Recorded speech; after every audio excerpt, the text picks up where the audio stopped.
Hi, everybody. Welcome back. We are here today again to talk some boxing. And we're here with professional fighter Javier Molina out of Norwalk, California.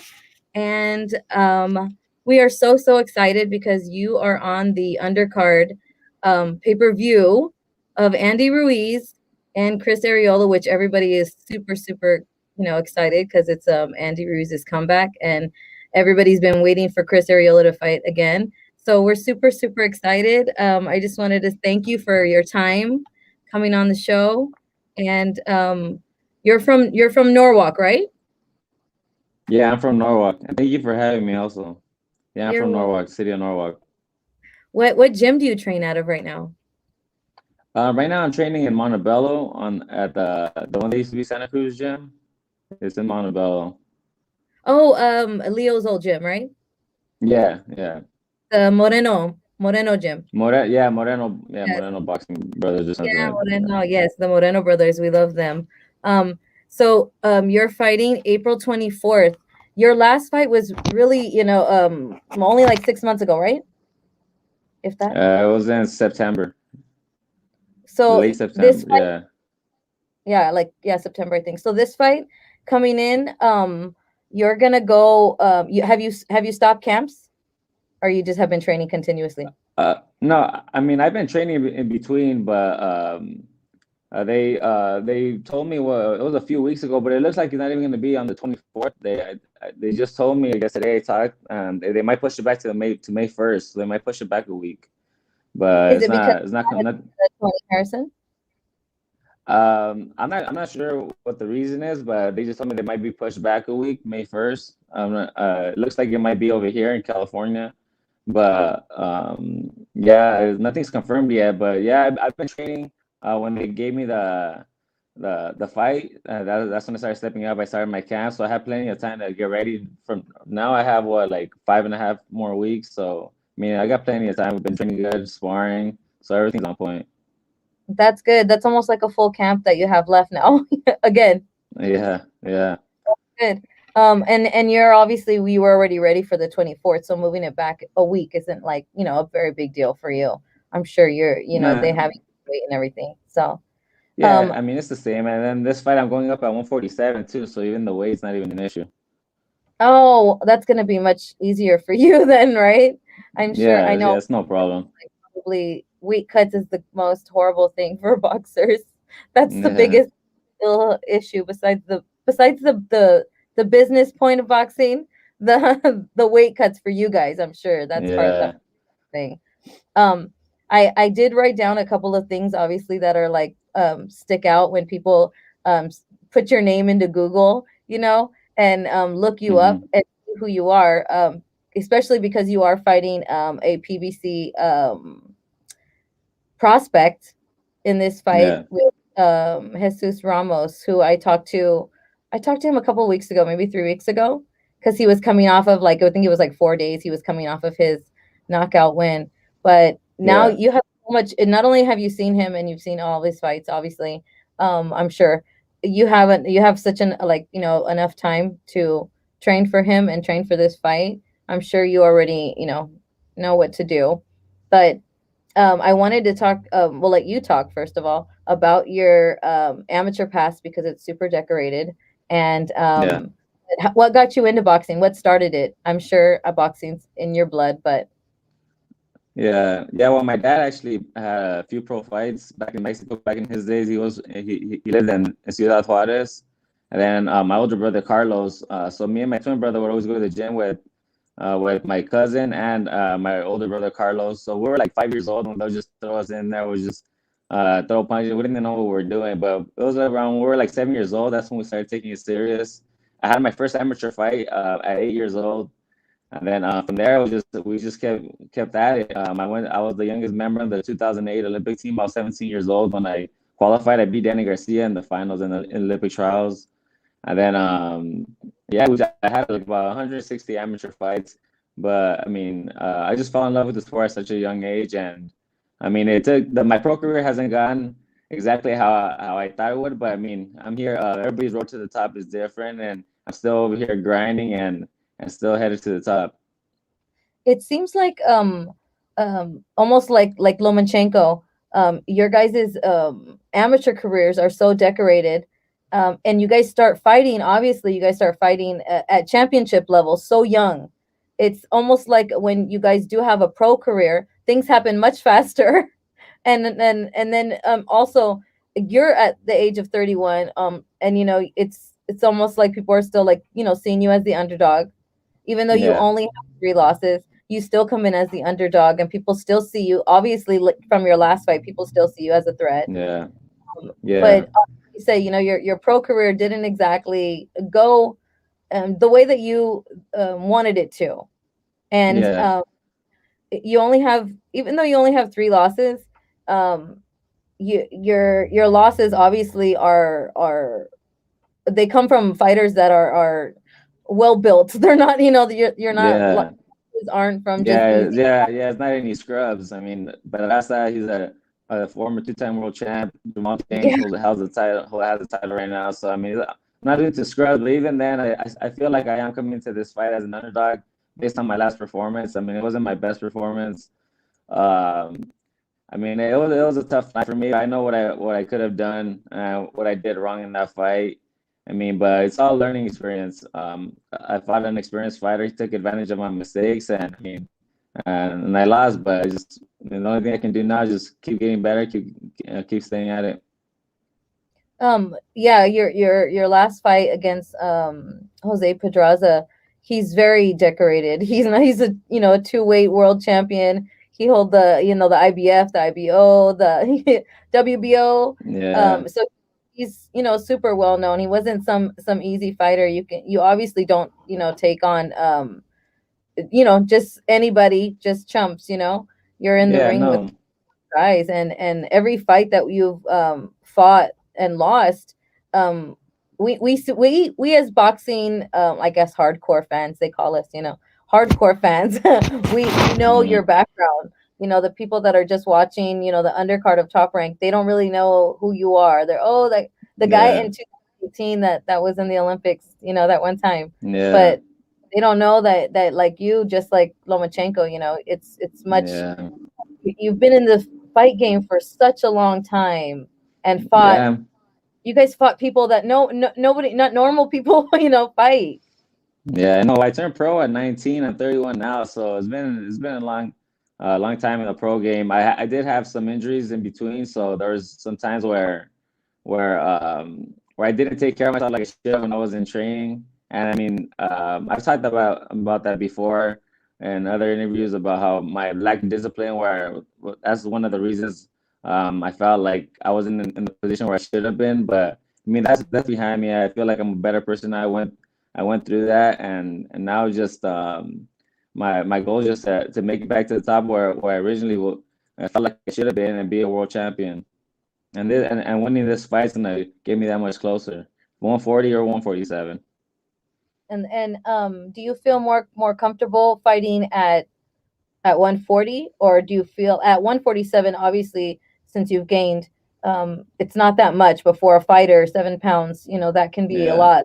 Pull your weight down to your legs, you know what I mean? and yeah, and a lot more heavier, but it also, for a fighter, can let you sit down on your punches and give you power. So how do you feel at 140, since this will be your first fight at 147, you feel like it'll be a test yeah. coming This up? actually this actually isn't my first fight at 147. I had my hope. I started off my pro career at 147. Well, that's when I lost to Jamal James at Yeah. 147. But Yes, I yes. started off at 147, and then through that time where I took some time off, that's when I started working on my weight. And that's when I came back down, and I was fighting. I had my last, I believe, 5 fights at 140. But I mean, I feel like either 140, 147, it's no problem for me. I can fight at either weight class, wherever I get the opportunity, or wherever I can fight. I mean, I feel like either one of those weight classes is good for me. My last interview that I did yesterday, who I just had a quick chat with to check in and see how he's doing, was a friend of yours, and you, before Jose Pedraza, you fought him. I couldn't even believe that you guys fought. It's like a big circle. All of you guys know each other, and Oh, and Jesse Roman, like Oh we were yeah, talking, he was gonna fight also on this card of the Andy Ruiz and Chris Arreola, and his fight's been bumped up to the co-main event. You said of the Harrison fight now, yeah. which finally, yes. And so I was excited that I talked to him yesterday, and he you fought him, and you also know him, and you know him from the amateurs, right? Oh yeah, I've known him since we were little kids. Him and his brother and his dad. I mean, we I knew him since we were little kids. So even when I fought him, it was like 2.5 years since I fought. That's why I really didn't want to fight him, but I haven't fought in so long, and it was hard for me to get a fight. And they offered me Yeah, the fight, so I was like, man, like I have to take it. Even though, yeah, like, I mean, we're friends. We're like, I mean, it's a business, but I mean, there's other people who could have fought, but we fought him. We ended up fighting him. I beat him, but yeah, when I seen that he's gonna get a, well, he hasn't fought since he fought me, so it's been probably what, like almost like 3 years probably. yeah. Almost 3 years But since finally yeah, so coming when I back. seen he was in a fight, yeah, when I seen he was in a fight, I mean, I was like, well, his coach had actually reached out to. I think we're gonna get some more just sparring to help each other out. But since I'm fighting a southpaw, I already have some other sparring set up. So, but I mean, hopefully he does good. I think he's fighting Omar Juarez, huh? From where is he Yeah, from? From Texas. From yeah. He's from yeah, Texas. but no, I think Is he Jesse's gonna do good? real good. I think yeah, it's a good fight for Jesse. So man, hopefully he pulls it off. Yeah, I'm really excited. I love the Roman brothers. I keep bugging Jose to keep, I want him Yeah, to get back. He's like, yeah. no. Yeah, now they're both real cool, man. I've known them for a long time. Both of them are real cool. So it doesn't matter for you if like you feel comfortable fighting at both weights. It's not like it doesn't feel like it's a big difference. Nah, honestly, I felt like eventually I was gonna move up. I wanted to fight, obviously get a world title at 140, and after that go up to 147. Losing to Peraza kind of set me back a little bit, but even now, if they offer me a fight at 140 after this, I mean, I'll be willing to go down and fight anybody at that weight. I feel like 147, I feel strong. 140, I feel strong. So I mean, it's not a big deal to me. Any you were also talking about your loss in 2016 against Jamal James. Um, he's the WBA champ, right? And he's like the Yeah, one of the top welterweights, like top welterweights that yeah, you lost to, which was before Pedraza, your last loss. yeah. Was there how long was the like the you were out of the ring before you fought Jesse? It was like 2.5 years before I fought Jesse. 2.5 years that you were out of the ring. Yeah, Was there any yeah. injury? Two Was and a half. there did you think at that time that you were going to retire? You know what? There was times where I couldn't get fights, and then I mean, it's not because I didn't want to. I just couldn't get it. I mean, because when you take a loss in the sport, like sometimes it's hard if you don't have the right people around you. Like Yeah. I tried to get fights and I just couldn't. And then there was times I just didn't know if I was gonna be able to. So that's around the time I started working at Smart and Final. I was working in the warehouse, and I was just like, oh, I was miserable right there working graveyard. And then I'd be watching some of the fights when I'm at the when I'm supposed to be working, bro. I was just like, man, like what am I doing here? Like, I didn't know if I was gonna be able to. So there was a few times that crossed my mind. That's why even after this loss against Pedraza, I think I'm just traumatized with that. I got like, man, I was like, hell no. I better get Yeah, somebody offered. then I know. Okay, now I know. If you go more than 6 months without fighting, somebody needs to be on your ass. Somebody needs to be finding you. You're like, hey, Yeah, come back, so yeah, that's in why I was game. like, man, hell no. But I mean, I had a feeling because I mean, I had I think like a four or five fight win streak. I mean, so my career was going pretty good. I had stopped Okada in the first round. I beat Imam in the Tyson Fury, and Joshua. I mean, Fury and Wilder undercard. I had beat him, and then I ended up losing to Peraza. So I know I was in a different position, but still, I think I was just traumatized. Like, man, hopefully I'm able to get a fight after this loss. But Yeah. because it wasn't I mean, I know I wasn't myself that night. I know what happened against Peraza. That's the fight that I would want the most. Obviously, I need to win a few more fights, get some big fights. Because it'll be kind of dumb of me to call him out right now. Because I mean, he beat me pretty convincingly.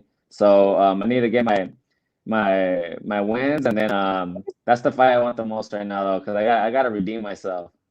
Yeah, yeah. And it's crazy, us, like I said, like us hardcore fans that have seen you fight, we seen like pieces of you, there was times Yeah, that, obviously you didn't go down, and you stayed in there, till the 10th round. Some of us were like, damn, for sure he's gonna try and get that knockout in that 10th round. yeah, And I was like betting on that, like, come on, we can get that 10th round yeah, knockout. Like you said, you weren't yourself, you knew the things that yeah, you have yeah. to Not fix at in this. all. And there, because of that layoff too, that the tune-up fight that you have with your friend, a tune-up fight before Petraza, it would be smart of you, even at your age, even at 31. It's still, because you're still looked at as a threat. And fighting these years, you're fighting a young kid, a young boy. He's 19. Yeah, He's I think he like just where turned you 20. I think he just turned 20. Oh, yes, yes, yes, I think his birthday was right after our interview. Yeah, Yeah, when okay. I a couple weeks ago, he was still 19. He Yeah, was yeah, a teenager. So, if you win this next fight, at least you're showing people get your back on the scene, and ready to, move forward with your career. And then yeah, and then if then coming in, you'll be the underdog as usual. And so, yeah, it'll be it'll be good for you, and good for whoever you're the prospects that you are fighting, to yeah, bring up your status in this boxing career. And then, of course, then you can get your rematch with Pedraza, because that one, or another, Jamal 140, James. 1 5, or you're not even Yeah, nobody else. How are you worried about nobody else? Because I think them uh, lost I, traumatized you, like you said. yeah, That's so yeah. Nah, funny. but the one I want the But most though, is Raza, because man, that that hurt my pride a mm, little, man. Watching, I was like, I haven't even seen the fight, because like, man, I know that wasn't myself. I mean, I fought a dumb fight, and then he took advantage of it. I mean, it happens, yeah, but but there was a lot of headbutts, and there was the low blows. That didn't help. yeah, I'm sure that yeah, didn't but help. The I also, another thing that I noticed during the fight a lot. I don't know if it was a problem for you, but was there something wrong with your gloves, or the way that your gloves were fitting? I nah, just there's kept nothing. I mean, they. maybe that, you just do that all the time, but I was just Yeah, watching. nah. Well, I haven't seen the fight, but during the corner, they did keep asking me though if I messed up my hand. My corner, my coach, the few rounds they kept asking me Yeah, if I messed my hand up. I was just like, nah, but I don't know. I probably was doing that. I don't even know. I But seen you, but I seen you do it in other fights, but this one more. But you were like almost pushing your glove, like it wasn't, like your hand wasn't in all the way. oh And yeah, sometimes yeah, you I have don't even know. all that. I'm sure you guys kind of feel numb, so it doesn't feel like it's all the way in. But you kept doing Yeah, that. Oh, maybe a couple of times, like maybe he hurt his hand, or I was like, maybe it's bothering him, but yeah, I didn't do anything. yeah. Did Nah, I didn't mess it up. what injuries have you sustained over your career? I've had well, I broke my right hand 4 times. I have two metal plates in them right now. Let me see. I don't know if you can see it. Look at how, I don't know if can you see the ball? Oh shoot, yeah. But I Ew. got two metal plates. I got two metal Ew, plates. it's like, But after I put the plates in, I haven't messed them up anymore. So because I mean I kept breaking. That's why I kept having those breaks in between fights. I never really felt like I could get going, because I have a couple good fights, and then I'll break my hand, and then it'll go another 8 months, and then I mean it was tough. yeah, that happened to one of my favorite fighters before, in the very beginning, when I used to like boxing. When I first got into boxing as a girl, of course, it's different, but I liked it Yeah, because I liked when the fighters would be like like come out and be like really flamboyant and like out there, like, so I loved Paulie Malignaggi, right? I loved I thought you were he gonna was say crazy. Naseem Hamed. Oh my God, he's my I love him too. I love him. I was so happy I got him meeting one day at the forum. So random. Yeah, Oh, I love him. Yes, I yeah, love, but also, yeah, but Paulie was the one that like I saw and I got into boxing, like watching it a lot, like where I started doing media and wanting to know, like, about you guys and everything Oh, because he was okay. so crazy and like, and he had a lot of hand problems, over the years with his hands. He's Yeah, broke no. hands and then they always used to tell him that he was after all that they used to tell him that he was like what do they always say, pillow fisted. Oh, yeah. And he still did the bare knuckle Oh fighting. yes, I he don't know how he did that did. without even gloves. Oh, that's so Yeah. gross. But your hands, on the other hand, don't look like pillows. Yours look like Wolverine. Like, Yeah, well, I got metal plates in there, so they can't be pillows. oh yeah, exactly. Those are not pillows that anybody wants to have punch them in the Uh, face, I don't think. How long have you had those metal plates? it's been what was it? It was the last time. It's been probably like 4 years. Okay, so Yeah, I'm trying to think. Let me watch the yeah. last couple of fights you had that you've hurt people with those No, plates in. I've had them for a while already. I've had them because that was at the beginning of my career when I kept messing up my hand. Not till the fourth time I broke in. That's when they finally put the metal, because they did a few things to me. One of the times they had put some like needles in there, but I broke it after that, and then they finally ended up just putting the plates, and that helped. Oh my goodness, that's so intense. Any other injuries? You guys are crazy. Like that. I mean, I've had a few injuries where I had to get like the PRP injection, and then the on my elbow, and then the BMAC. The BMAC is they take blood out of your bone marrow and they inject it, I guess, so it can heal faster. But I had a few. I mean, I've been fighting since I was 7 years old, so Yeah. comes with it's part of the game. Yeah, I'm sure your body's been crazily crazy. That's not even a Yeah, word. It's been intensely manipulated yeah. to sport. But I want to thank you. Oh, I know what I want to tell you before we go. Any changes in this camp from the last one for your opponent because you know who your opponent is? Yeah, well, the styles are completely different. I mean, even though he was a southpaw. Well, he changed. Pedraza was southpaw and orthodox. Mhm. But the rhythm of the whole fight is completely different. I feel like Ramos is a little more straight up. He's more basic than the Pedraza. I feel like Pedraza's rhythm was way more difficult to figure out. But Ramos is bigger than Pedraza also. So there's a lot of different things we've been working on. I've been having my brother Oscar help me out a lot in this camp. He just broke his hand actually. He fought like a couple of weeks ago, so he has a Oh broken hand no. right now.